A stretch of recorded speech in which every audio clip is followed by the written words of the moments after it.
Olá pessoal, tudo bem? Seja muito bem-vindo e muito bem-vinda a mais um vídeo aqui no canal Full Cycle. Meu nome é Wesley Williams e no vídeo de hoje a gente vai aqui com mais um quadro Pergunta Full Cycle, onde eu respondo dúvidas dos nossos alunos, da nossa audiência aí no YouTube, no Instagram, nos e-mails que a gente recebe. E hoje a gente tem alguns assuntos realmente importantes, mas quando eu falo importantes é porque esses assuntos eles permeiam muito o mundo das aplicações de grande porte. É isso mesmo. Se você é um desenvolvedor, desenvolvedora, arquiteto, arquiteta, e você quer cada vez mais ser capaz de desenvolver aplicações de grande porte, algumas dessas perguntas aqui para você, sem dúvidas, faz todo sentido. Lembrando, galera, hoje em dia o mundo não é mais apenas você colocar a mão no código. Você tem que entender o que está em volta e o Pergunta Full Cycle de hoje vai te ajudar em muitas dessas questões, em muitas dessas ferramentas e conceitos que a gente vai abordar. Maravilha? Então roda a vinheta aí e vamos aí para nossa Pergunta Full Cycle. Bom, pessoal, e antes de a gente ir direto ao assunto, eu queria muito pedir para você dar um like nesse vídeo. Toda vez que você dá um like, o YouTube vê que esse vídeo é relevante e vai compartilhar esse vídeo com outros devs. Também receba todas as notificações aqui do nosso canal. Então assina o nosso canal e ativa as notificações. Sem dúvidas, isso vai fazer a super diferença para você.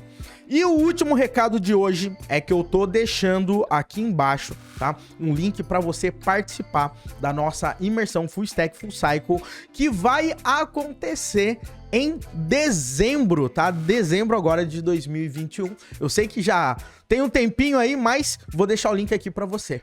Maravilha? Mas agora, meu povo, sem mais delongas, vamos lá para nossa pergunta número 1. Wesley, para que serve o Kong? Bom, primeira coisa que você tá falando é, o Kong não é aquele King Kong, nada disso não, tá?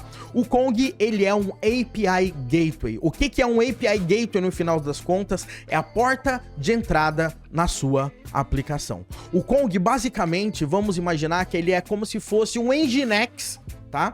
Um servidor de proxy reverso totalmente turbinado, preparado para receber altas requisições, mas eles têm plugins que vão ajudar você a direcionar seu tráfego. Então o cara acessa seu site.com.br/A, cai no serviço A.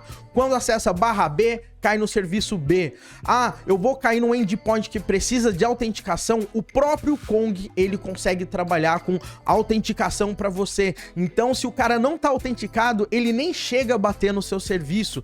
Poxa, eu quero que aquele cliente, por exemplo, só possa fazer 100 consultas na minha API por minuto. Aquele cliente pode fazer 1000 consultas na minha API por minuto. Uma coisa bacana do Kong é que você também pode utilizar, tá, a linguagem Lua, olha que muito louco, para você criar plugins para ele. Mas ele já tem muitos plugins. Você pode até fazer com que quando alguém acesse o API Gateway, você execute uma Lambda Function na Amazon. Então, assim, ele é muito poderoso, é muito utilizado mesmo como porta de entrada. O Kong também, ele possui um mecanismo de ingress, tá? Ele funciona como se fosse um Ingress Gateway também para quem utiliza o Kubernetes. Então você pode utilizar o Kong em conjunto com o Kubernetes para você colocar a sua API Gateway ali para ele. Maravilha? Espero que eu possa ter passado uma visão geral sobre Kong. Inclusive, aqui no canal eu tenho um vídeo específico sobre Kong. Vou deixar o link aqui para você se consegue ver um pouquinho melhor o Kong na prática. Maravilha? Agora vamos lá para nossa pergunta número 2. Wesley, qual é a diferença entre Domain Service e Application Service? Aí sim, eu gostei muito dessa pergunta porque isso gera uma confusão na cabeça, principalmente para quem está querendo trabalhar aí com padrões do DDD, que é Domain Driven Design. Vamos imaginar o seguinte, quando a gente está falando principalmente de DDD, a gente tem um conceito que são as nossas entidades, tá? E o que essas entidades fazem? Elas são identidades tá? De recursos que você tem. Então eu tenho um cliente, eu tenho um produto, esse cara tem um identificador único, normalmente é o nosso ID, que a gente consegue mexer com ele o tempo inteiro. O grande ponto é que, eventualmente, essas entidades, elas precisam se relacionar e executar operações umas nas outras, mas ainda assim essas entidades, elas fazem parte do coração da sua aplicação. Então ela tá ainda naquela sua camada de domínio, né? Então o que acontece? Quando você tem, por exemplo, uma entidade de produto sendo adicionada numa entidade de categoria e fazendo algumas validações, você precisa eventualmente criar um service. Tá? Tô dando um exemplo aqui, tá? Você pode criar um service que valida, verifica se aquele produto faz parte daquele tenant, por exemplo. Então tem diversas situações que tudo que você tá fazendo é um relacionamento, tá? Entre entidades. Tá? Entre entidades, agregados, objetos de valor. E aí, nesse nosso caso, esse serviço, né, que a gente acaba criando, ele é considerado um domain service, porque ele não faz parte da sua camada de aplicação, tá? Ele faz parte do coração da aplicação, de como que a sua aplicação ela vai se comportar no final das contas, lá no coração dela, tá? Independente de banco de dados, independente de mensageria, independente de controllers, de TOs e etc. O que vai acontecer ali é que você tem serviços que conseguem se falar, executar operações entre eles para gerar aquelas regras de negócio que a gente tem. Então, muitas dessas regras de negócio que a gente pode até colocar, elas acontecem também numa camada de domain service. Legal? Porém, a gente tem uma camada acima da nossa camada de domínio, que é a nossa camada de aplicação. Essa nossa camada de aplicação, ela tem um ponto interessante, ela tem os seus serviços, tá? Os seus casos de uso, depende muito de qual abordagem que você tá tendo. Aí, nesse caso, essa camada, ela já lida com um ponto mais abstrato e mais externo da sua aplicação.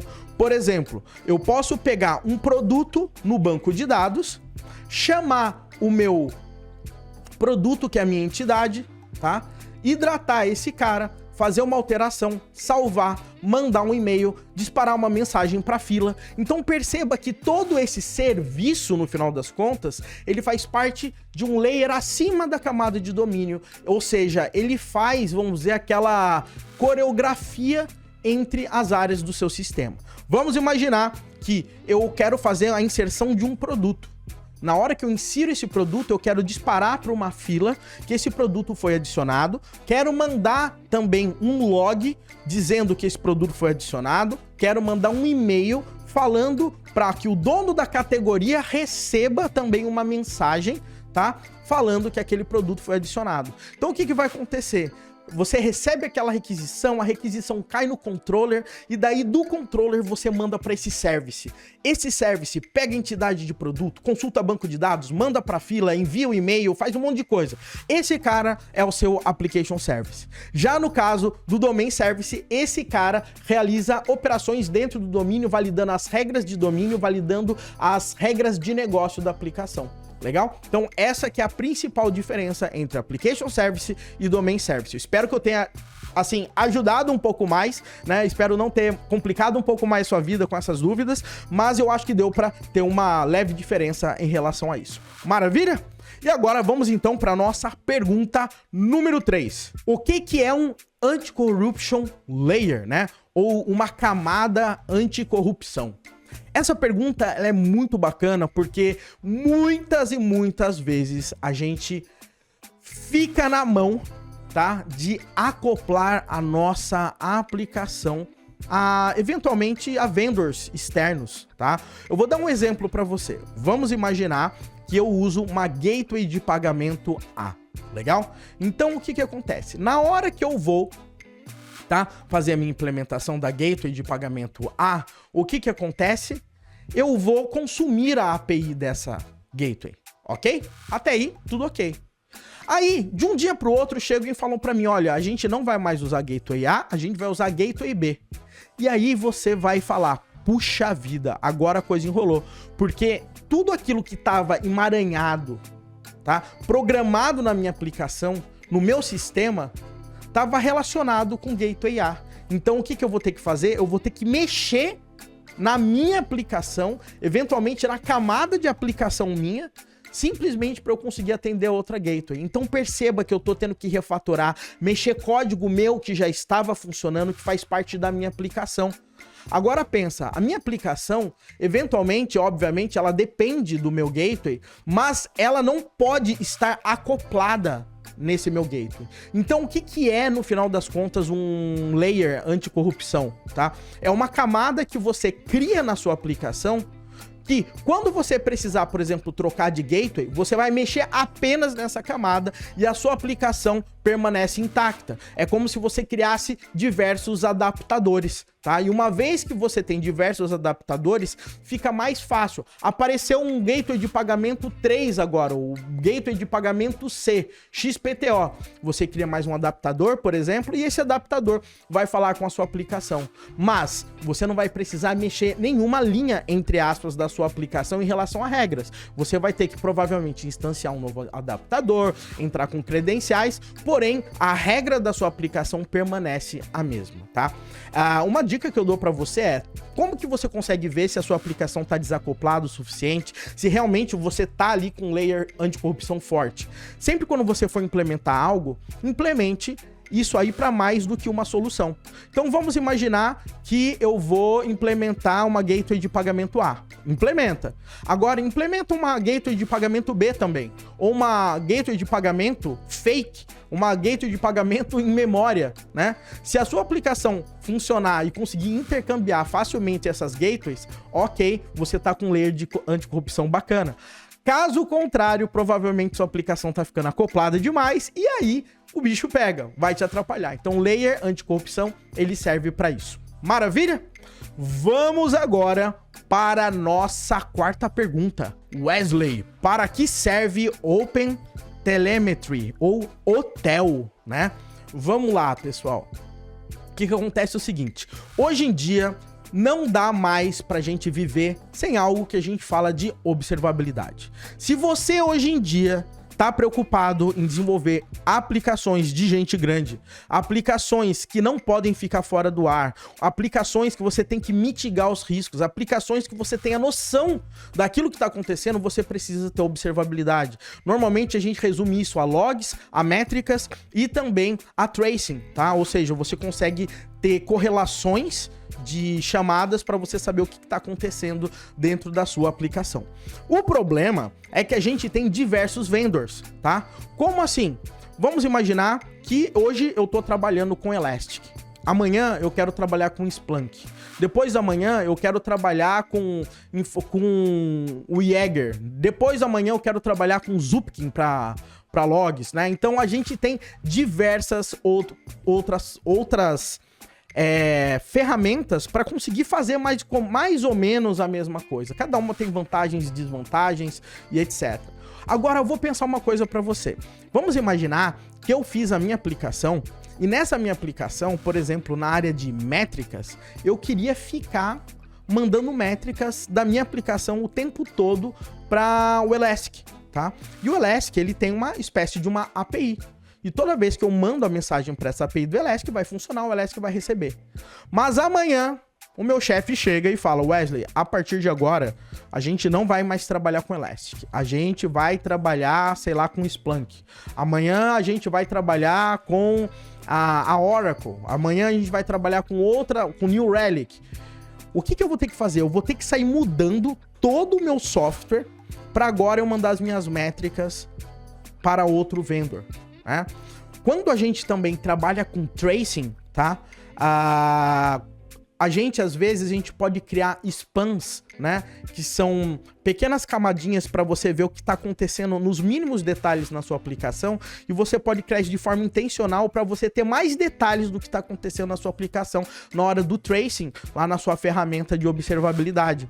Agora, a Elastic tem como ver tracing, né?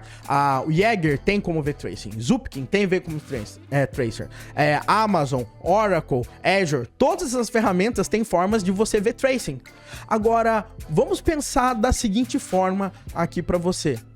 Imagina que eu implemento essa funcionalidade na minha aplicação, que vai estar enraizada em toda a minha aplicação apenas no Elastic. E quando eu tiver que mudar, eu estou enrolado. Então, o que o OpenTelemetry faz? Ele cria um protocolo em comum, tá? E esse protocolo em comum, o que ele faz? Eu falo com o padrão da OpenTelemetry dentro da minha aplicação. E o OpenTelemetry, ele tem recursos como uma espécie de um coletor, que ele pega essa informação, né, abstraída, e joga no vendor que você quiser. Então, todo vendor que implementar OpenTelemetry, o que vai acontecer? Ele vai conseguir mandar. Então, por exemplo, se amanhã eu tiver que mudar, por exemplo, de Elastic para New Relic, eu não vou ter problema, porque eu só mudo o coletor. Eu só mudo o driver que eu vou falar e vai estar tudo funcionando bonitinho, tá? Então isso ajuda muito. O OpenTelemetry, basicamente, ele veio de ideias de projetos como o OpenCensus, tá? E outros projetos, e acabaram se concentrando agora nesse projeto que está andando cada vez mais. Eles estão criando especificações. Depois que essas especificações são criadas, cada vendor começa a fazer a própria implementação. Você pode utilizar OpenTelemetry mandando as informações diretamente para a sua ferramenta de observabilidade, ou, como eu falei, você pode mandar a informação para um collector, e esse collector manda a informação para o vendor que você tem, tá? Então é basicamente isso quando a gente está falando de OpenTelemetry.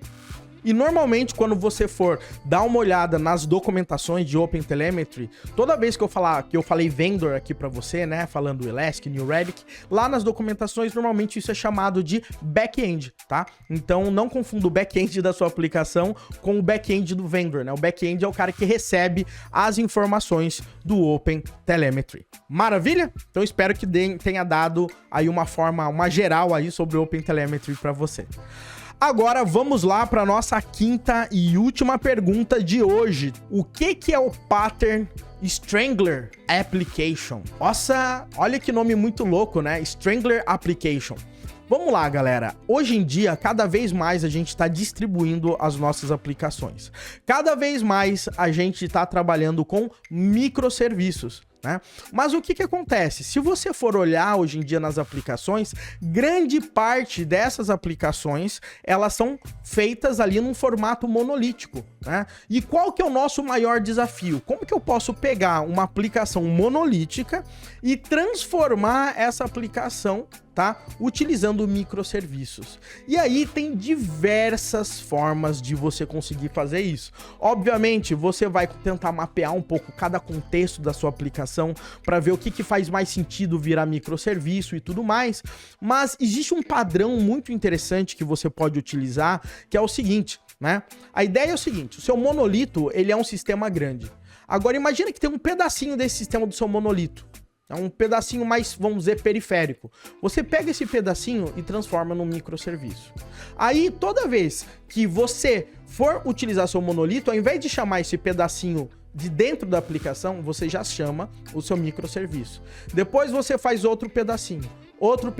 Quando você vai ver, você vai estar reduzindo a utilização do seu sistema monolítico e aumentando a quantidade de serviços até o momento que ou você não vai mais utilizar o seu sistema monolítico, que é muito difícil isso acontecer, inclusive, ou você vai utilizá-lo de uma forma mínima, tá? Então, o que acontece? Aqui dentro mesmo, né, da nossa estrutura aqui da Full Cycle, a gente tem sistemas dessa forma. A gente tem sistemas que a gente desenvolveu em 2013, mas existem aplicações e partes dele que são muito importantes pra gente, mas a gente sabe que pra gente trabalhar com mais equipes, pra gente utilizar tecnologias mais modernas, pra gente ter mais performance, pra que a gente consiga ajustar outros pontos, né? A gente falou, poxa, ao invés de eu ficar, né, utilizando linguagem, framework que tá um pouco mais antigo, ao invés de, tá, eu ter que ficar mexendo naquele sistema que diversas vezes teve mudança de regras de negócio, funcionalidades que a gente nem mais usa, Porque ao invés de fazer isso, eu pego essa parte que a gente usa bastante nele e transformar no serviço. Aí essa parte eu já não uso mais. E agora essa parte, e agora essa parte. Quando a gente vai ver, a gente está utilizando minimamente esse sistema, a gente já começa a ter uma arquitetura distribuída e você tá feliz e contente. O processo de fazer isso não é fácil, é lento, tá? Você tem que tomar muito cuidado, porque aí você vai começar a ter diversos problemas que você não tinha antes. Porque além de você ter os microserviços, você vai começar a fazer com que o seu sistema monolítico não aponte mais para ele mesmo, e sim para as chamadas desses microserviços. Então você pode criar algumas camadas para ajudar a meio que moquear o seu sistema, fazendo ele chamar os seus microserviços, tá? De forma geral, é um padrão que funciona muito bacana. Inclusive, eu quero te dar uma dica de ouro, tá? Acesse depois microservices.io. Tá? Lá você vai ver que existe um monte de padrão para utilização de microserviços, e inclusive esse padrão tá lá, tem até os desenhos dos quadradinhos ali que você mostra o seu monolito grandão, depois vai enchendo de serviço, você vai ter mais serviço com monolito pequeno ali para você. Maravilha, meu povo? Então, esse foi o nosso perguntas e respostas de hoje. Se esse vídeo agregou alguma coisa para você, novamente eu peço para você dar um like pra gente, tá? E também se inscreva no nosso canal, ativa as notificações, segue a gente lá no Instagram também, é @devfullcycle. Os links, né, referentes ao Kong e tudo mais aqui eu vou deixar na descrição, tá? Não se esquece também de participar da imersão Full Stack Full Cycle, vai ser a última do ano de 2021. Um grande abraço pra você, tudo de bom e até o nosso próximo vídeo.